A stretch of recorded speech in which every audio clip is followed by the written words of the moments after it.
We have already discussed the fundamentals of chemical thermodynamics. We have discussed in details the various fundamental quantities which are important in thermodynamics, and now time has come to discuss about the possible applications of those thermodynamic principles and thermodynamic quantities in various systems of chemical and biological interest. In fact, in the form of numerical problems, I have already discussed several cases where the applications of these thermodynamic quantities in chemical processes was demonstrated. And now I will take several examples which are of biological interest. So that is why I gave a title to this lecture, Thermodynamics in Systems of Biological Interest. Proteins are most important molecules when it comes to the living systems. Let us discuss a little bit about proteins. As I just mentioned, that proteins are the most important biological macromolecules involved in almost every process on which our lives depend. So therefore, it becomes very important to discuss about the various processes in which proteins are involved.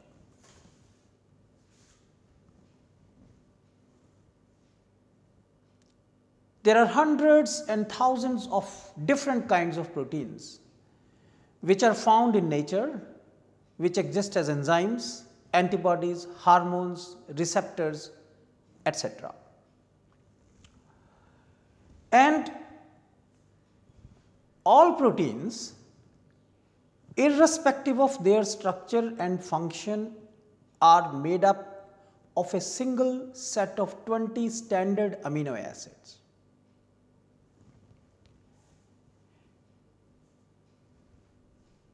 Every protein has its own amino acid sequence which defines its primary structure that eventually folds into a three-dimensional structure which is called the native conformation, and that is unique for each protein. I will spend some more time on the discussion on proteins, although our main goal in this lecture is to connect the thermodynamics with proteins, but we will be able to appreciate this connection more if we understand that why we need to connect this thermodynamic information with the proteins. Let us discuss more. As I just mentioned, that every protein has its own amino acid sequence, and that amino acid sequence defines its primary structure. Let us take a look at the slide. This is the primary structure of a protein, and it has its own amino acid sequence. So, the primary structure having its own amino acid sequence, this is the first level of protein structure, and the next level of protein structure is secondary structure.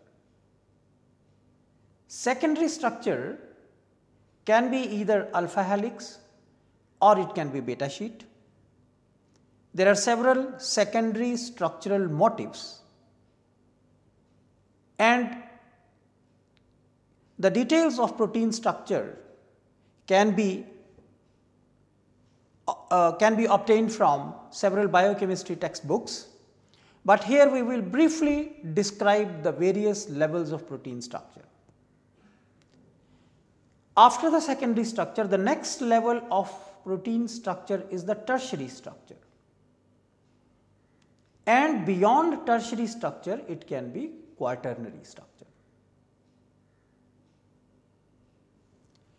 After the protein is synthesized from ribosome, it will have its own primary structure, it will have its own amino acid sequence. Then at the next level of protein structure, that is in the secondary structure, most important interactions which drive the formation of secondary structure are hydrogen bonding interactions. Hydrogen bonding interactions are involved in the formation of helix or sheets. In the next level of protein structure, that is the tertiary structure, there are 4 types of interactions which are involved.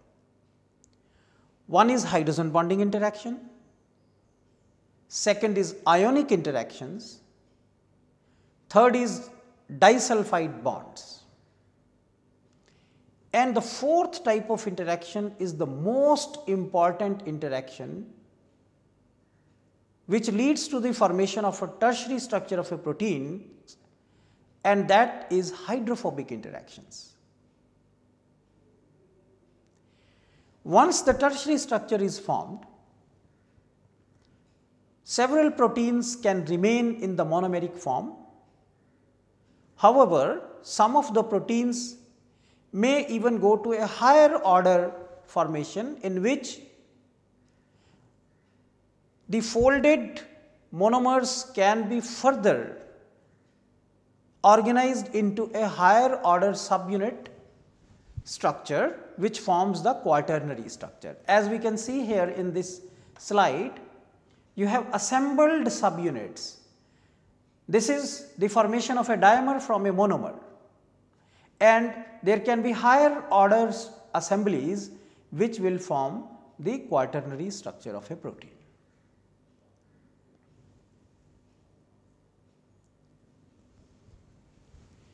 As I just mentioned, that after the protein is synthesized from a ribosome, it will have its own primary structure which is defined by its amino acid sequence. Now, take a look at the slide. That primary structure or a given sequence of amino acids, it takes a unique 3-dimensional tertiary structural fold. In other words, a given amino acid sequence will result into a unique 3-dimensional conformation, and why that particular amino acid sequence folds into a unique 3-dimensional structure is called the protein folding problem. So, what is protein folding problem? That if there is a unique primary structure with a unique sequence of amino acid, it will take up only a specific tertiary structural fold, not any structure. It will take up only a unique tertiary structural fold, and why it folds into that unique tertiary structure is called the protein folding problem. For several years, scientists have been working to understand that why a given primary amino acid sequence takes up a unique final fold, and we have not been able to answer so far. In other words,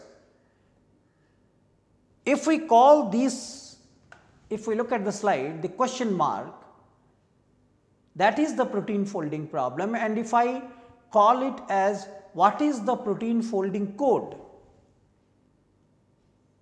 In spite of a work of several years, we have not been able to decode the protein folding code. In other words, we do not still have an answer for the protein folding problem. The address to understanding the protein folding problem has been from many directions. Experimentalists have been working on it by using a variety of experimental methods. Computational chemists and theoretical chemists have also been trying to find an answer to this protein folding code. I will soon discuss with you that what is the current status of the protein folding code, but one of our focus in this course is to understand that how thermodynamics has contributed to the understanding of protein folding problem and how thermodynamics contributes to understand the conformational stability of a protein under the given environmental condition. Okay. Now, let us go back to slide and look at the comments over there. The native structure represents global minimum free energy state. I am talking about this native structure. This is a global minimum free energy state. And the question is, how does a polypeptide fold into a 3-dimensional native structure, and that too on a fast time scale, that is in millisecond. Now, as I just explained that scientists have been working for a long time to understand the protein folding code. Several experiments have been done and lot of computational or theoretical efforts have been dedicated. But one of the most important theory or one of the most popular theory which has been used to understand the protein folding problem or to describe the protein folding process is called the energy landscape theory, and that is shown in this slide. This is the energy landscape theory. This is also called a funnel model. I will show another slide on the funnel model, because this looks like a funnel. That is what is commented over here, rugged funnel like energy landscape. So, if this is the primary structure, in order to achieve or in order to arrive at the final minimum energy native conformation, it can go through the yellow path, it can go through the red path, or it can go through any other path which is feasible. In other words, there are several intermediate states where there are local minimas.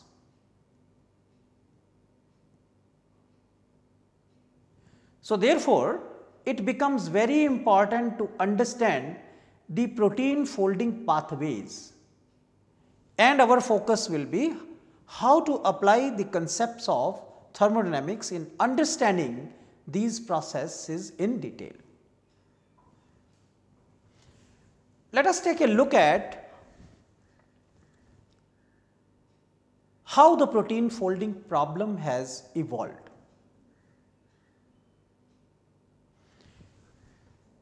Take a look at the slide. Starting from 1960s, 1963, with Anfinson's experiment demonstrating that native conformation of a protein is determined by its amino acid sequence.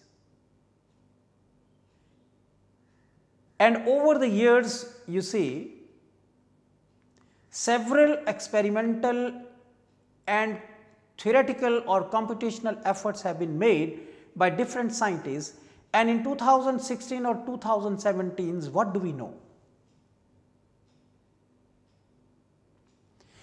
Understanding protein folding problem has always been a thrust area of research, because we understand that the proteins play very important functions in the living systems. Proteins are used in the drug delivery. Therefore, proteins become very, very important for pharmaceutical industries also.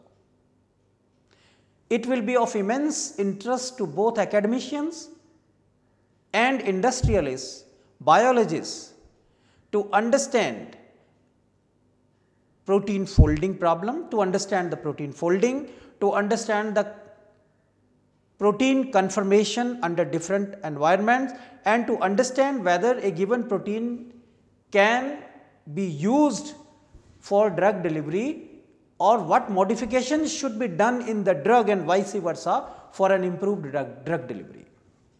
We will discuss these issues later on.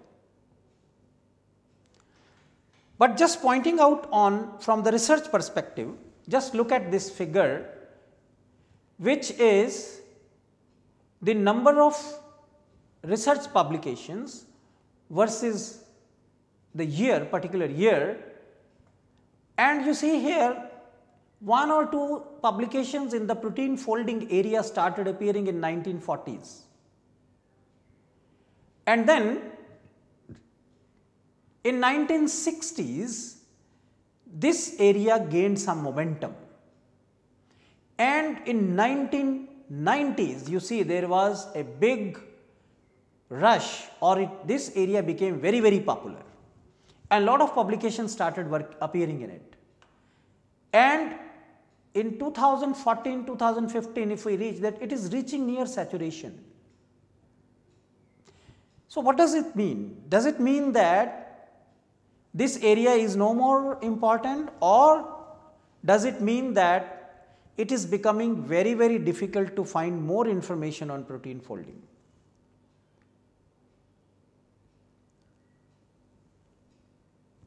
Protein folding means when the protein is folding, there are several intermolecular interactions which lead to the folding of the protein. If we want to understand the protein folding, we must identify those interactions which are holding the protein together. And we also must understand what leads to the disturbance or weakening of those interactions. What we will discuss, that how thermodynamics has helped in understanding the various forces which are responsible for holding the three-dimensional conformation of a protein intact. Let us take a look at this figure. This is what I was calling as the funnel model. According to this funnel model, this is, as I said, this is one of the most widely used model that describes the protein folding problem or protein folding pathway. That is the polypeptide, which represents the primary structure. It has to reach the final minimum energy three-dimensional conformation, and it can go through various processes. Some of the pathways are shown over here. Some way there are local minimas, and we can always define the Gibbs energy over there, but the global minima is here at the bottom. So, if we are able to understand these intermediate structures, and if we are able to understand the energetics that drives the primary sequence, primary structure into a three-dimensional unique fold, that is a contribution to the protein folding problem. And thermodynamics has a lot of role to play in it.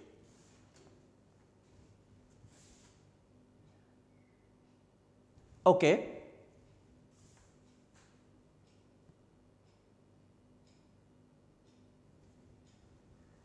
We have already discussed what is the protein folding problem. The protein folding problem was formally recognized in the year 1962. And in 2012, the 50 years of the recognition of protein folding problem was celebrated. So, obviously, it makes a sense to turn back after 50 years and see what progress has been made in this field. And what kind of efforts have led to a proper understanding of the protein folding problem or the associated processes. Let us take a look at.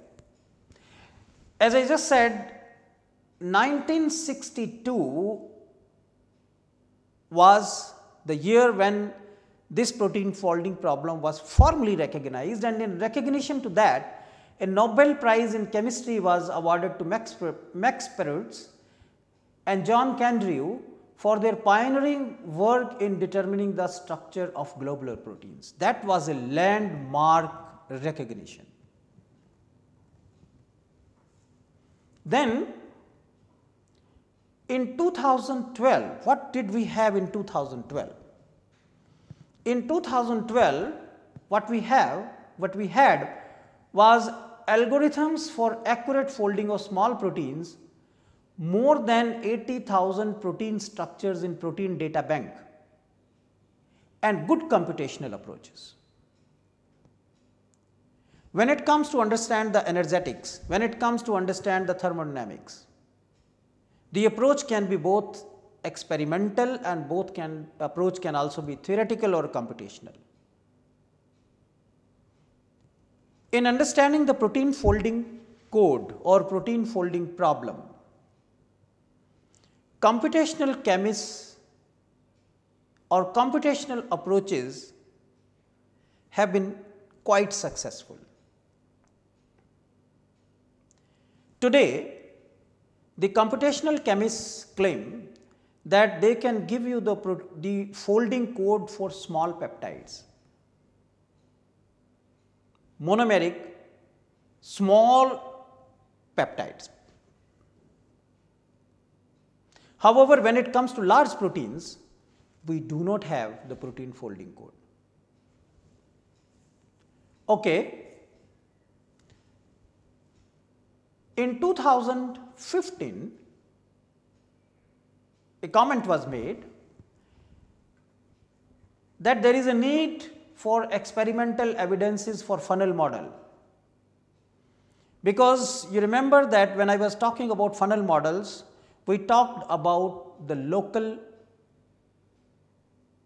Gibbs energy minimas and the final global Gibbs energy minima. There is need to understand, there is need to have experimental understanding or evidences for the funnel model, and for that several experiments need to be designed which should address or which should characterize various intermediate states and assign energetics to that. Then let us take a look at that there is a need for improvements in biomolecular force fields.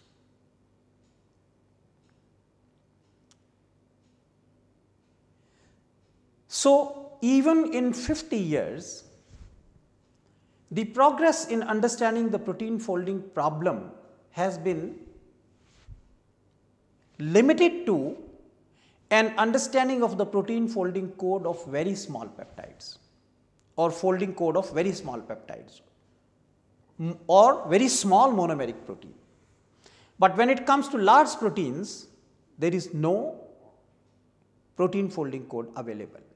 And that is why, as commented over here, there is a need for experimental evidences for funnel model, and there is a need for improvements in biomolecular force fields.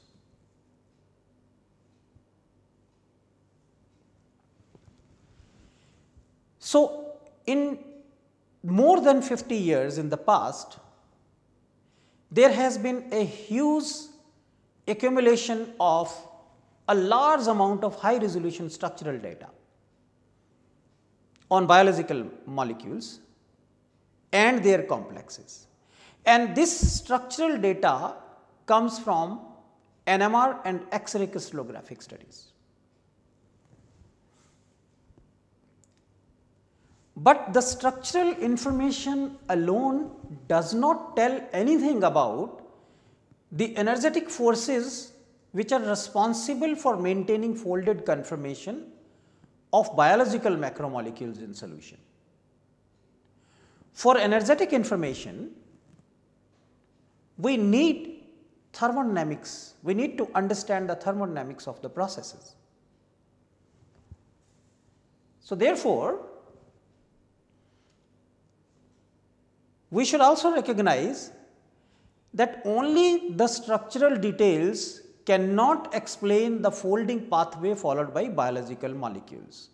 If you recall the funnel model again, only understanding the structural detail is not sufficient.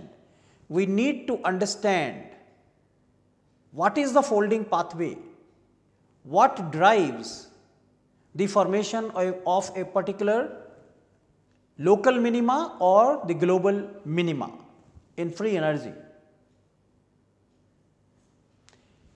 Therefore, in order to gain a fuller understanding of biological processes, it is necessary to combine three-dimensional structure with an understanding of thermodynamic and kinetics of the process.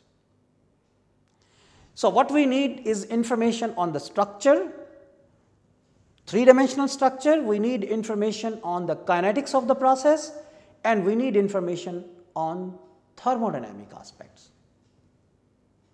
And that is what we are going to discuss in detail, the thermodynamics aspect. Now, an important factor that has revolutionized the thermodynamic studies of biomolecules is recent availability of high sensitivity calorimetry. And we will be discussing about calorimetry or calorimeters in details. What are calorimeters?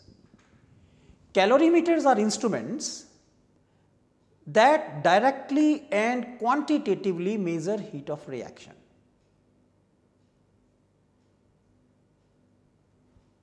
Okay. And calorimeters have been used by chemists since the 18th century. However, during the last 4 decades, developments in electronics, materials design and temperature sensing technology have led to improvements in sensitivity of the calorimeters. See, some reactions can produce large amount of heat, and some reactions, for example, reactions in the living systems, reactions of biological significance do not produce large amount of heat. So, therefore, if we are interested in understanding the processes which are taking place in the living systems or the processes which involve very weak interactions, we need very, very sensitive calorimeters. And that is what is commented, that during the last couple of decades, there has been tremendous improvement in electronics, material design and the sensing technology. And today, we have calorimeters which can detect very, very small amount of heat changes, and we will be discussing those in details. And since the purpose of the next few lectures is not only to cover the basic fundamentals, but also apply these fundamentals to research problems of thrust areas as well as to industrial problems of chemical and pharmaceutical interest. I will just provide a list of some pioneers in the field of biological calorimetry, where or in their laboratory The calorimetry was extensively used in the application of biological systems, and they gave us directions that in what way this information can be used to describe the biological processes and what is the need for future. Some of the names are Professor Julian Sturdivant at Yale University, Professor Peter Privalov at Johns Hopkins, Professor Ernesto Freire at Johns Hopkins University, Professor Stanley Gill, University of Colorado, Professors Robert Goldberg at National Institute of Standards and Technology. Their laboratories have used calorimetry in addressing the biological systems in details. And therefore, if you are interested in understanding their work and how they applied to various biological problems, please look at their publications.